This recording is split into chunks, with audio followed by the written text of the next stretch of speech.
Welcome back to episode 2 of the Ultimate Iron Man Skiller. If you've just discovered this series, I urge you to start at episode 1, which will be linked in the description. In the previous episode, I was quite eager to receive your feedback in the comments sections on the format of the video, and something I didn't quite fully articulate was the goals of the series and what I wanted to achieve and showcase on the account. I plan to demonstrate the intricacies of the Ultimate Iron Man game mode while restricting myself to just a skiller.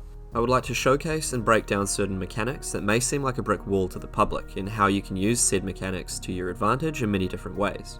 For example, these videos will be comprised of many different quests and activities that will break down with different tech to achieve the completion without gaining any combat experience at all, with the overall goal of completing everything we can within the realm of possibility. To kick things off in episode 2, I thought it would be a good idea to clear up my inventory, and while doing so, finishing off the nearby sheep shearer quest would be the way to go.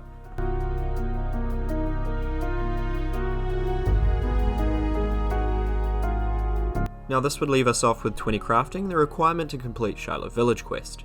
The reason why we tackle this so early into the account is because there is a risk of gaining combat experience, in which I will go into further depth when we come to this stage, as we still have plenty of prerequisite quests to complete. As you can see on screen above, we've picked up our hand fan for when we come to the boss, which will minimise the chance of inflicting damage upon the NPC granted by the negative 50 crush bonus. As an Ultimate Iron Man, one of the most challenging skills to develop is most certainly Herblore. At early levels it's quite difficult to obtain herbs at such a low level. However, there are a few ways around this during the quest Jungle Potion. By default, after completing Druidic Ritual, you'll receive 3 Herblore, plus Jungle Potion you'll be at level 9. Now what we want to leave off with is level 10, giving us the ability to start the dig site quest without ever touching the Herblore skill. As shown above, this can be achieved through a multiple of different ways, though the easiest way would be to use anti-poison on a brooded victim you may see around the jungle. Alternatively, you can use your quick hops to collect Cedo Foil or Valencia Moss, which will be a little bit slower.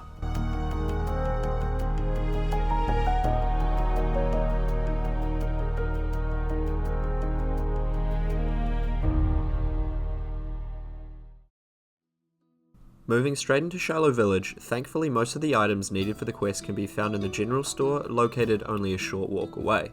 With the little supplies we have, we can descend into the crevasse as we can avoid most of the NPCs along the way, leaving us with the 3 tattered scrolls. And to collect the 3 bones we need for the quest, I've picked them up down in the Edgeville dungeon. Now this is where you can get stumped by the game mode. Upon realising I need 4 smithing to make the bronze wire, I came to the conclusion it would be more efficient to complete the knight's sword. To do so, I first need 10 cooking to bake a red berry pie, so here's a niche method that you can use on a low level Iron Man.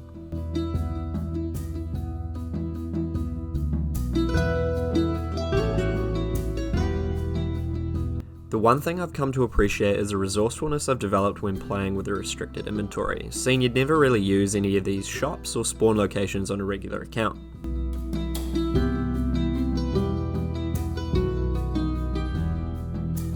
When collecting the iron bars from the wilderness for the knight's sword, make sure to hop to a free-to-play world to avoid aggressive NPCs and players. Just to articulate the route I've chosen to achieve an item that requires just level 4 smithing, we've gone and got 10 cooking, then done Doric's quest granting 10 mining, to then complete the knight's sword giving us 29 smithing, which finally gives us more than enough levels to complete our bronze wire.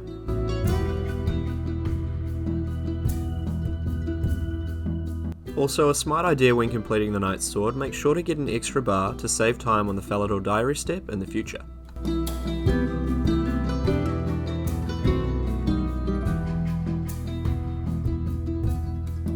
As mentioned earlier in the episode, this is where our hand fan will come into play.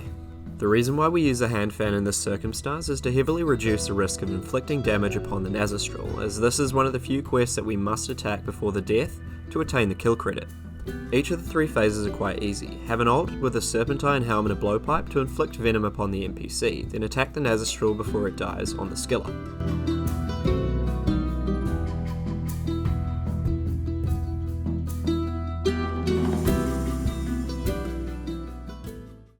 As we work towards the Arty Cloak, we need at least 15 fishing to attend the fishing trawler, therefore the smartest route would be to complete the Sea Slug quest.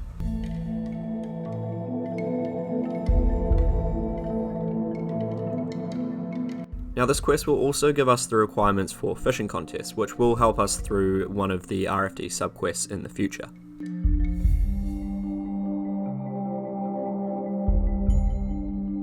We're just now ticking off the final tasks towards the Arty Cloak, which will be super handy in narrowing down the lack of transport we have to traverse Gielinor.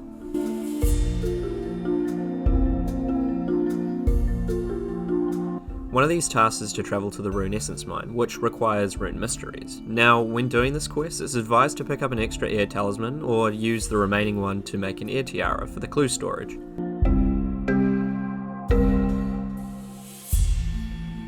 On the way back to Arty, I made sure to pick up a piece of silk from the trader in Al Kharid.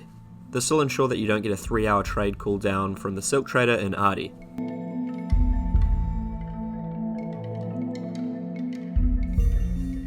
Now moving on to the Plague City questline, we will have to use some more dialogue manipulation, in which I explained in the previous episode. This is to gain the kill credit for the key you obtain from killing the Mourner.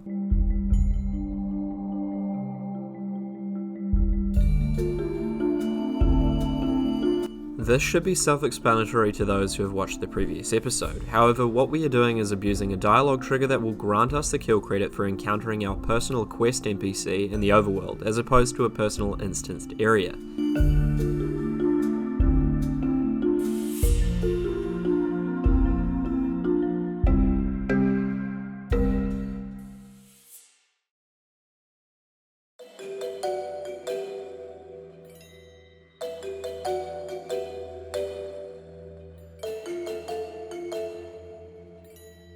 After finishing the Arty Diary, we're left with a need to consolidate our inventory, as we have many items that we can relocate.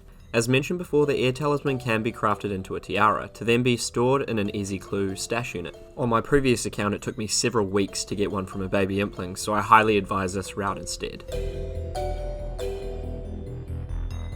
Another wee tip is to collect the Fruit Blast from the Curator after finishing the archaeological exam, as this can be used to create the Dirty Blast for the RFD subquest in the near future. This will also save you the trip up to the Grand Tree.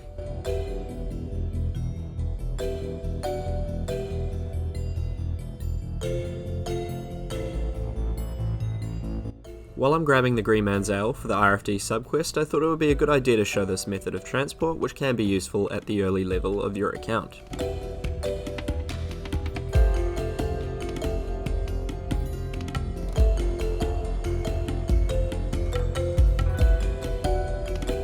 As we prepare to hunker down at Wintertodt, we're going to need a few pieces of warm clothing to reduce the passive damage, up until level 80 firemaking. Also, to reduce the trek between Wintertodt solos, we'll need to get 60% favour in the Arceus house, unlocking the spellbook and the home teleport just a short walk away from Wintertodt. The way we'll be tackling these solos will be through the use of the looting bag. Each run will travel with a canoe up to Edgeville, then deposit all the winnings into the looting bag, in which we can worry about at a later date. Before we head up to Arceus, it'll be a good idea to get some early fletching levels up, as it will scale up the experience per log we fletch.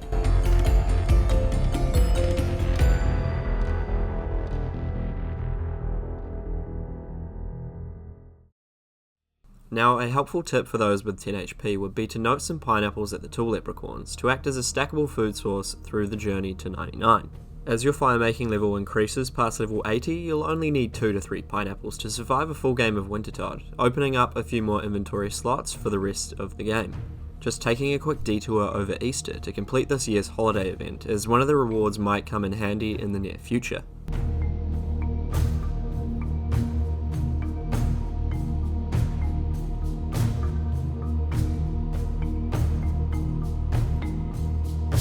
Also, while we're at Diango to retrieve our holiday items, I thought it would be a good idea to unlock all of the redeem codes from previous Runefests and other activities. These all surprisingly have unique features that have a niche enough effect to be used during the series in the future. During the next episode, I'll be sure to tackle a big chunk of the Wintertodt, as it is a huge stepping stone to help create a structural foundation for the skiller.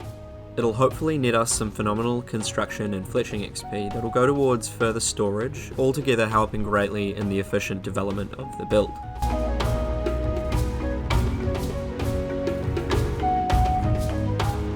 I'd like to say a quick thank you to the lads here at Limited CC. If you guys are looking for a community of various restricted accounts, make sure to pop on over and say hello. Also, if you're interested in sneak peeks of future content and interesting mechanical discoveries, drop me a follow on my Twitter at OSRS. My Twitter will be shown up on screen and linked in the description. And finally, if you guys enjoyed the content today, a subscription would be greatly appreciated. Make sure to stay safe in these times of quarantine and have a wonderful day.